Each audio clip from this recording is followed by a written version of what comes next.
महीने में एक दिन मीटिंग होती है, अगर उस मीटिंग में उनको ठीक लगा तो वो हमें भेज देते हैं कि आपका फॉर्मूला ठीक है, नहीं तो वो रिजेक्ट कर देते हैं कि आपके फॉर्मूले में कमी है, इसको अगले महीने फिर से भेजना आप। तो ऐसा करके पहला स्टेप क्लियर करते हैं फॉर्मूला अप्रूवल का। फिर उसके बाद फॉर्मूला तो अप्रूव हो गया, अभी भी प्रोडक्ट बनाने की परमिशन नहीं है। अब सेकंड स्टेप आपको जाना पड़ेगा लैब टेस्ट, कि आपका जो प्रोडक्ट बनेगा इसको लैब में जांच कराओ सबसे पहले कि कैसा बनेगा। इसमें कोई ऐसी चीज तो नहीं बनी है कि आपस में मिलके कि उसको नुकसान पहुंचाए, या हाथ आपस में मिलेंगी तो क्या बनेगा। तो सरकार की रजिस्टर्ड कुछ लैब है, जैसे जयपुर में 2 हैं, ऐसे पूरे राजस्थान में 8-10 लैब है। तो हम क्या करते हैं, अब उसका सैंपल बनाएंगे सबसे पहले। अभी स्टिकर नहीं छपा सकते, ना उसका नाम लिख सकते, अभी बस उसका सैंपल बना के उस पर हाथ से लिखेंगे कि लियोसेफ टैबलेट या सिरप जो भी बनाया, और उसके कुछ 10-12 डब्बियां बनाएंगे और यहाँ की जो लैब है उस लैब में उसको जमा करेंगे। अब लैब में जमा करते ही ना 3 रिपोर्ट होती है उसकी, ये सारी मैं आपको दिखा सकता हूँ। 3 रिपोर्ट होगी, 0 डे, 3 मंथ और 6 मंथ।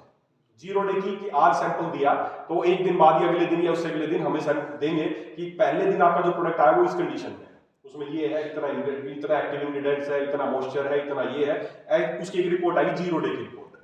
अब वो 0 डे की रिपोर्ट अगर ठीक है, नॉर्म्स के अनुसार ठीक है, तो वो हम लेके और अजमेर जमा कर देते हैं, जी हमारे उस प्रोडक्ट की 0 डे की रिपोर्ट आ गई। अभी प्रोडक्ट बनाने की परमिशन नहीं है। अब वो सैंपल जो रखे तो लैब वालों ने अपने वहीं पर रख लिए, अब वो उसी को 3 महीने बाद फिर से निकालेंगे, फिर एक जांच करेंगे, वो भी 3 मंथ रिपोर्ट। अगर वो भी ठीक आई तो वो हमें दे देंगे, वो जाके हम सबमिट कर देंगे, हमारी 3 मंथ का एक प्रोडक्ट की रिपोर्ट ठीक आ गई। फिर एक और रिपोर्ट होगी, उसको बोलते हैं 6 मंथ रिपोर्ट, छठे महीने उन्हीं के पास है, हमसे अब नहीं लेंगे, सैंपल जो दे दिया। अब छठे महीने फिर उसकी जांच होगी और देखेंगे प्रोडक्ट अभी भी ठीक कंडीशन में है क्या, उसमें मॉइस्चर तो नहीं बन गया, एक्टिव इंग्रेडिएंट कम तो नहीं हो गए, कोई फंगल इन्फेक्शन तो नहीं हो गया, कुछ भी। टोटल उसकी रिपोर्ट होती है, सारी रिपोर्ट आप देख सकते हो फैक्ट्री में, हर प्रोडक्ट की मैं आपको दिखा सकता हूँ। तो वो छठे महीने की रिपोर्ट आ गई। अभी 3 लैब रिपोर्ट आ गई, अभी तीनों रिपोर्ट हम जाके सबमिट कर देते हैं, जी हमारी तीनों रिपोर्ट ओके है। अगर इनमें से कभी भी बीच में कोई भी रिपोर्ट में गड़बड़ाई तो सैंपल वही फिर आपको सोल्यूशन लगना पड़ेगा। तो अगर मान लेते हैं तीनों रिपोर्ट ठीक आ गई, अब वो हमारा सबमिट हो गई। अब 2 स्टेप क्लियर हो गया, आपका फॉर्मूला भी ठीक था, उनको ठीक लगा, प्रोफेसर वगैरह आए उनको फॉर्मूला भी ठीक लगा, और लैब में भी आपकी रिपोर्ट ठीक आ गई।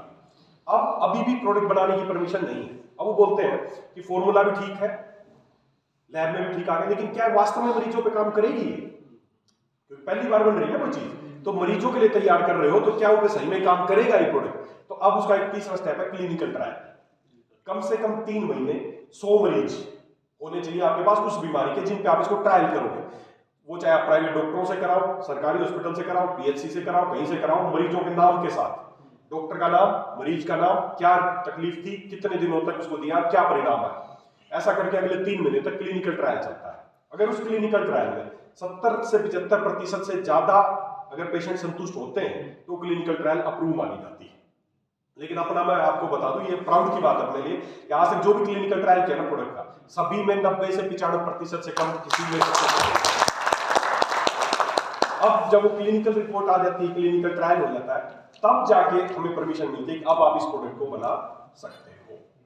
अब सोचो, जिस दिन आप वो प्रोडक्ट लॉन्च कर रहे हैं उस दिन ये तीनों स्टेप हो चुके हैं। तो अब वो कोई, अब जिस दिन प्रोडक्ट आपके पास पहुंचेगा, क्या वो डाउट है काम करेगा या नहीं करेगा? आपको डाउट बचा? भाई जिस दिन लॉन्च करा उससे पहले उसका लैब में भी जांच होगी, प्रोफेसर से भी देख लिया, और उसकी क्लिनिकल ट्रायल भी होगी। तो अब क्या कोई डाउट है कि वो काम करेगा या नहीं करेगा? 100%। कई बार जब जिस दिन मैं लॉन्च करता हूँ उसी दिन बोलता हूँ 100% काम करेगा। ये लोग बोलते हैं सर आज तो लॉन्च ही कर रहे हो, आज कैसे? क्योंकि मैं पहले करके देख चुका ना। कोई भी प्रोडक्ट लॉन्च करने में पहले उसका फार्मूला, 6 महीने की लैब रिपोर्ट और 3 महीने की क्लिनिक, इतना टाइम, कम से कम 9 महीने का समय हमें लगता है, तब हम प्रोडक्ट लॉन्च करते हैं। अगर यही प्रोडक्ट न्यूट्रास्यूटिकल में करना हो 9 दिन में भी कर सकता हूँ, 2 दिन में भी कर सकता हूँ, कोई नॉर्म्स ही नहीं है। आज मेरे दिमाग में आया कि लीवर का एक सप्लीमेंट बनाते हैं, मैंने बनाया, फैक्ट्री भेजा, उन्होंने किया कैप्सूल, और अगले दिन लो जी आज लीवर का। उसमें ना क्लिनिकल ट्रायल चाहिए, ना लैब रिपोर्ट चाहिए, ना किसी से फार्मूला अप्रूव चाहिए। इसलिए भारत में ज्यादातर कंपनियां न्यूट्रास्यूटिकल्स पे काम करती है। इजी है, बहुत इजी है, जो मर्जी करे नाम रख लो, जो मर्जी करे आप रख लो। इसमें नाम का भी है प्रॉपर, किसी के पास वो नाम नहीं होना चाहिए या कोई मिसक्लेम नहीं होना चाहिए। तो आयुर्वेद में बनाना थोड़ा सा टफ प्रक्रिया है, इसीलिए लोग इसमें जाना नहीं चाहते। हर जब भी कोई भी प्रोडक्ट बनाना होगा तो उसके लिए सब 9 महीने का प्रोसेस है।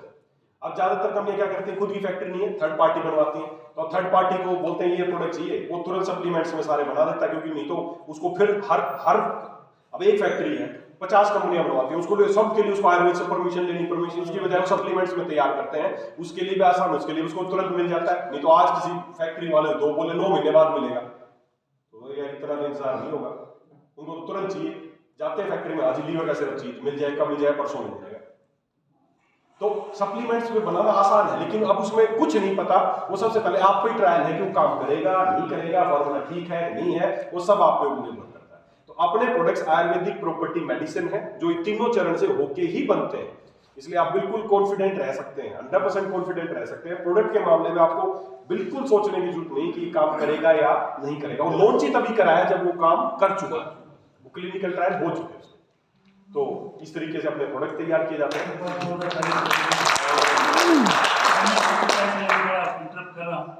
कुछ सवाल थे आपके? हाँ, अगर कोई सवाल जी जल्दी जल्दी पूछना आपका। डॉक्टर संदीप सर से बात कर रहा हूँ। है, डॉक्टर संदीप सर से बात कर रहा हूँ। जी 2 क्वेश्चन है सर। जी जी प्लीज। चूँकि लंबे समय से हम प्रैक्टिस में हैं, लैब टेक्नीशियन हूँ और अच्छे सर्जन के साथ मैं 8-10 साल काम किया हूँ। तो जैसा कि अभी तक हमें जो मिला, पहला क्वेश्चन हमारा है शुगर जी। तो शुगर को पूर्ण रूप से हम रिवर्स कर सकते हैं या लाइफ स्टाइल जीने के लिए उनको हम तक कर सकते हैं? जी जी पहला क्वेश्चन है। ठीक है। देखिए डायबिटीज जो है ना, वहाँ से डायबिटीज जो है ना, डायबिटीज पहली बात तो कोई बीमारी नहीं है, ये एक कंडीशन है, मेडिकल कंडीशन है। जैसे आपका वजन आज से 5 साल पहले कितना था? कम था सर। कम था। आज कितना है? मान लेते हैं पहले 70 था, आज 75 हो गया जी। अगर हमें आपको वापस 70 पे लाना हो तो क्या करना पड़ेगा? आपको ठीक करना पड़ेगा या रिवर्स करना पड़ेगा? रिवर्स करना पड़ेगा। हाँ। ब्लड शुगर भी जस्ट एक मेडिकल कंडीशन है कि पहले आपकी खाली पेट 100 रहती थी, अब 180 रहने लगी, 200 रहने लगी, 300 रहने लगी। तो पहले जो आपकी रीडिंग 100 आती थी, आज 200 आने लगी। तो हमें डायबिटीज को रिवर्स करना है, कितने से 200 से वापस 100 पे लेके आना। तो डायबिटीज रिवर्स की जा सकती है, 100% रिवर्स की जा सकती है। जो आप पहले थे उस पे ही आ सकते हो। इसमें मैं सीधा सा आपको बता दूं 50-50% है। 50% का मेडिसिन का, औषधियों का है, 50% आप पे निर्भर करता है कि आप चाहते हैं क्या रिवर्स करना। क्यों? क्योंकि डायबिटीज का जो होने का मेन रीजन है ना, वो है इंसुलिन रेजिस्टेंस। हमारे अंदर इंसुलिन रेजिस्टेंस हो रहा है, हमारी सेल कोशिका इंसुलिन को पहचानती नहीं है। और उसका मेन रीजन पता क्या है? 2-3 मेन रीजन है। रात को लेट नाइट खाना खाना, दिन में बार बार खाना खाना, और पूरे दिन में किसी तरह की फिजिकल एक्टिविटी ना होना। ये 3 इंपॉर्टेंट रीजन है। सूर्यास्त के बाद भोजन करना, उससे भी इंसुलिन रेजिस्टेंस होता है। दिन में कई बार खाना खाना, उससे भी इंसुलिन रेजिस्टेंस होता है। और पूरे दिन में किसी तरह की फिजिकल एक्टिविटी ना होना, ये 3 इंपॉर्टेंट रीजन है। अब आप एक बताओ, तीनों रीजन